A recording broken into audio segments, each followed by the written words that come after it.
Hi and welcome to Pre-Calc 30 with Miss Verity. Today we're going to be looking at 1.2 Part 2, vertical and horizontal stretches. Alright, we are given a graph which you can see below this chart on your notes. It has these corresponding values, and if we look at it, our domain is our x's. Our furthest x on the left is -8, and our furthest x on the right is 8. And since those points do exist, we're going to use our square brackets. And then x would be everything in between that. Our range, again, ranges are y's. Our lowest y is 0, and our highest y value is 4. And again, since those values exist, we are going to put them in our square brackets, and then y is everything in between. What we're going to look at next is if we have an a value of 2 and how that changes our graph. F of x is our y values, so what we're going to do is we're going to multiply all of our y values by 2 to figure out what the new y value would be. 4 times 2 is 8, 0 times 2 is 0, 2 times 2 is 4, 0 times 2 is 0, and 4 times 2 is 8.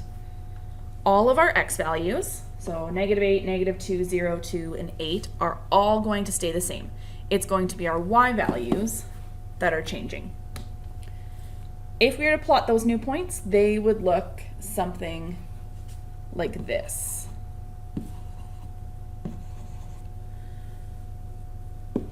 Notice our x values again stayed the same. It's our y values that changed. If we draw that in, you would use a ruler. I don't have one available to me, so it's going to look like that. Next, we're going to fill in on our graph what our domain and range is. Notice, again, I'm saying like our x's did not change, so that's going to mean our domain didn't change.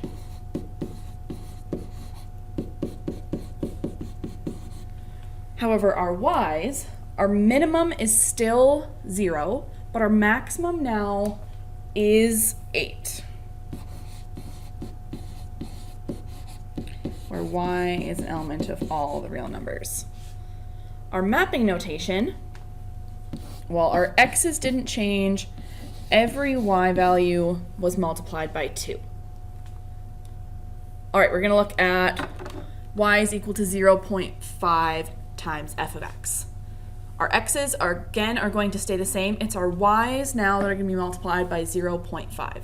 So 0.5 times 4 is 2, 0.5 times 0 is 0, 0.5 times 2 is 1, 0, and 4 times 0.5 is 2. If we plot those points on our graph again, we are going to have a graph that looks like this.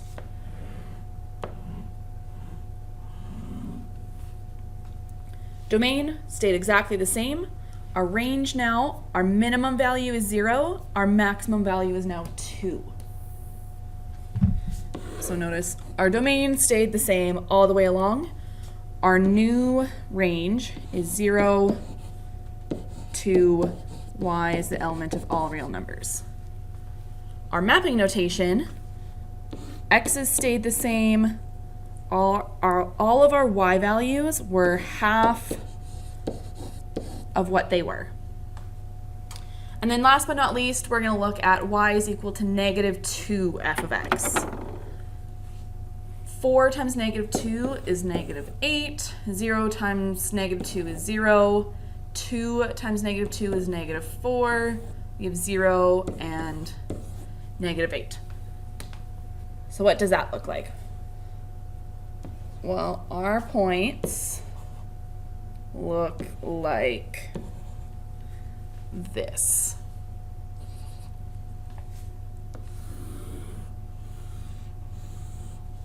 So we had what's called a vertical stretch, and we have a reflection across the x-axis. Domain again stayed the exact same. In this case now, our minimum number is -8, and our maximum number is 0, where y is the element of all real numbers. Our mapping notation, our x's stayed the same, and our y's were -2 times what they were.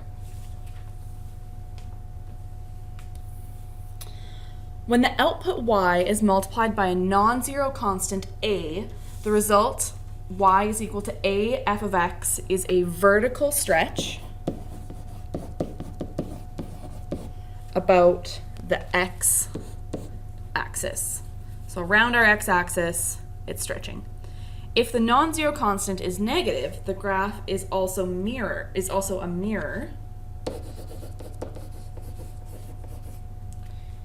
in the x-axis.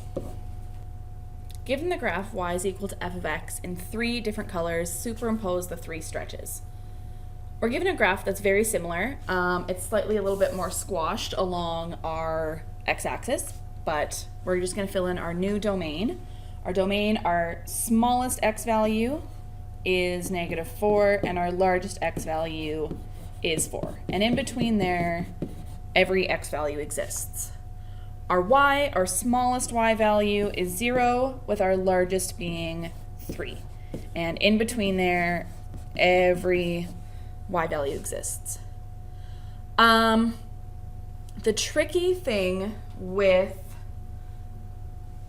these graphs, when we're talking about a b value, is it kind of hurts your mind a little bit. In this case, we're changing the number that we're inputting. That would give us the same y value. Our y values, when we have a b value, stay the same. So I'm just going to fill all of those in.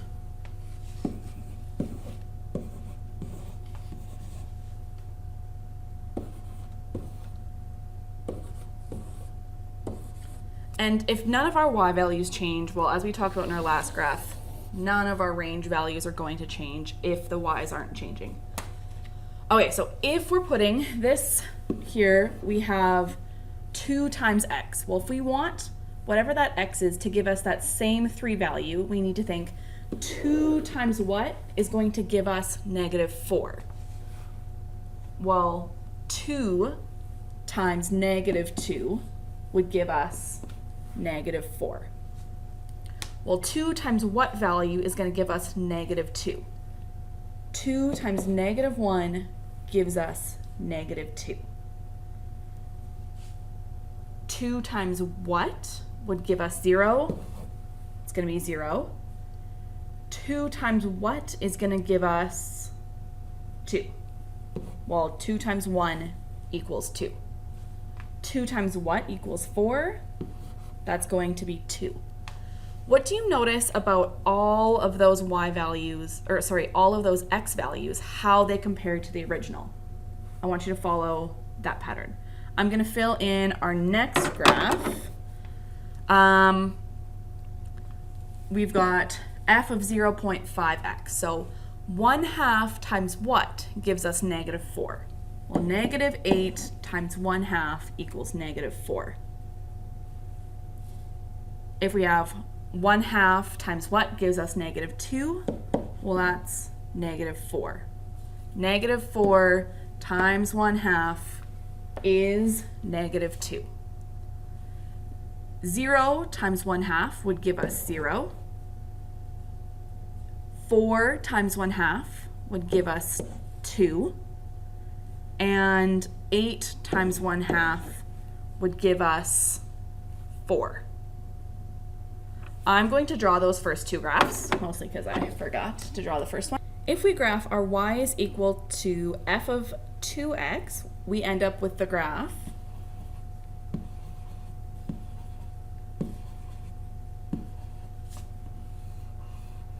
that looks like that. If we plot the points on our y is equal to f of 1/2 x, we end up with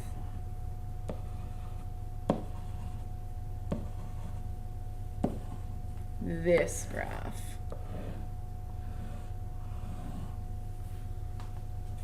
All right, and now let's look at that last one. We have y is equal to -4x. Again, you want to think, if we need to end up with that same x value, what times -4 is going to equal -4? Well, 1. What times -4 is going to equal -2? 1/2. 1/2 times -4 equals -2.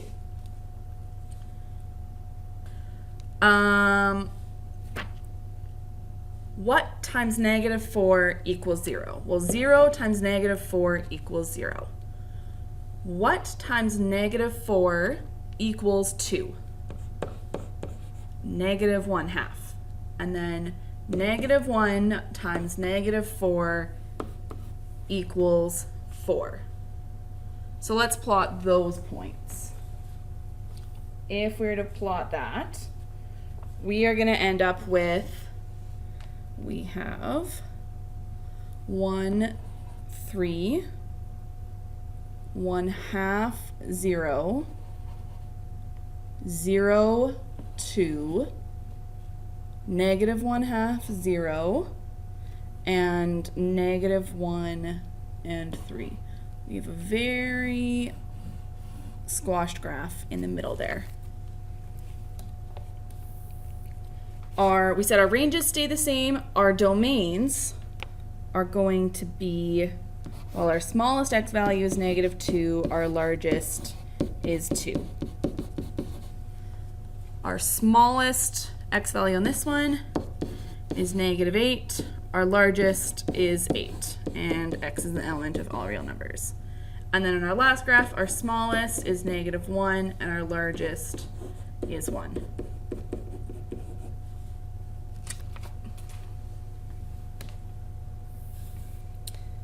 When the input of a function y is equal to f of x is multiplied by a non-zero, the constant b is the result of y is equal to f b of x is a horizontal stretch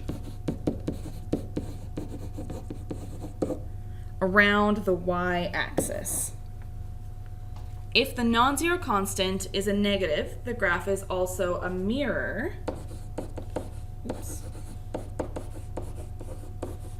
In the y-axis. In conclusion, of all the transformations we've talked about across section 1.1 and 1.2, here they are. If we have a k value that's greater than 0, it's a vertical translation. We move it up. Our mapping notation is x, y plus k. If k is less than 0 or k is negative, it's a translation down. We still have the y plus k though. It would just be y plus something like -2. If we've got an h that's greater than 0, we are shifting our function to the right. If we've got an h that is less than 0, we are shifting it to the left. Remember that the form we are looking for is always f of x subtract h.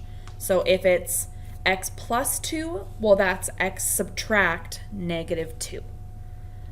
If we've got negative f of x, it's a reflection in the x-axis and it changes our range. Our mapping notation form is x and -y. If we've got f of negative x, it's a reflection in the y-axis and changes the domain.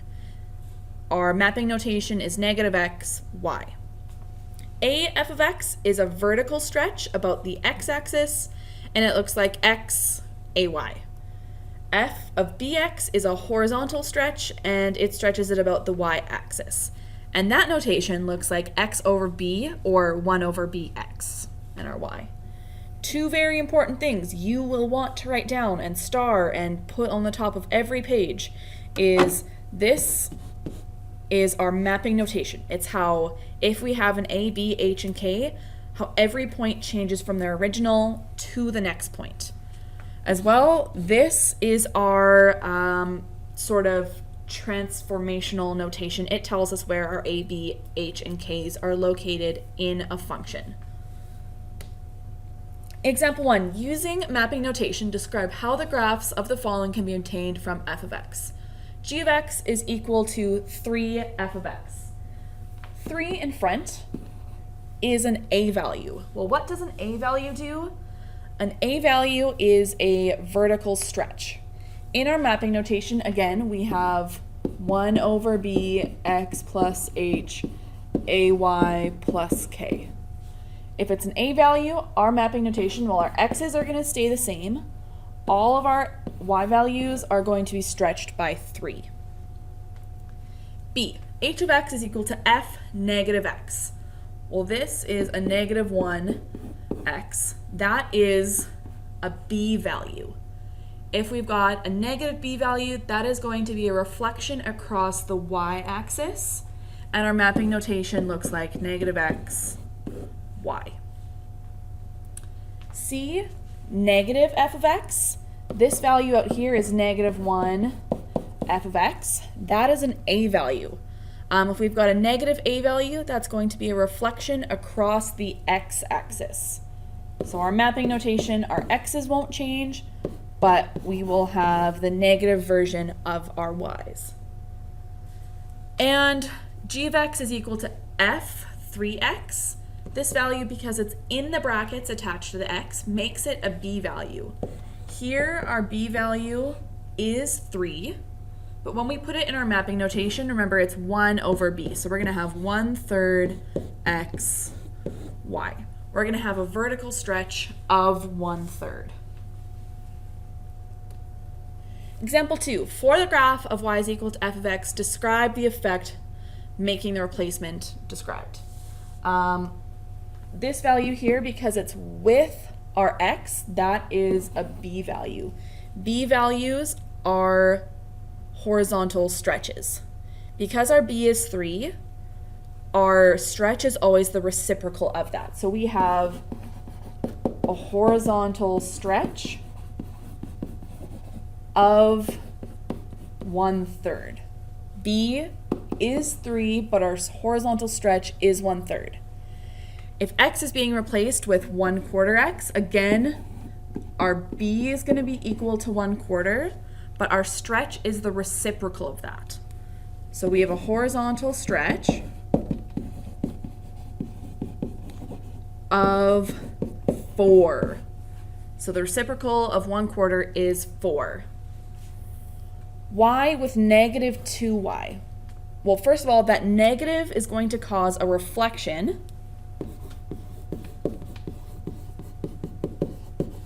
And when our y is negative, that's a reflection across our x-axis.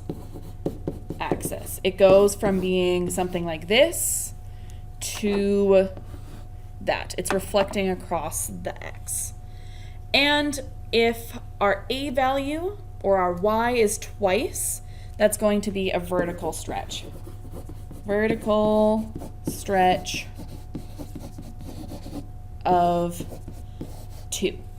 When it's the y's, it's not the reciprocal. That's the key thing. B values have the reciprocal. Y values don't. So if we have y with 1/2 y, that's a vertical stretch.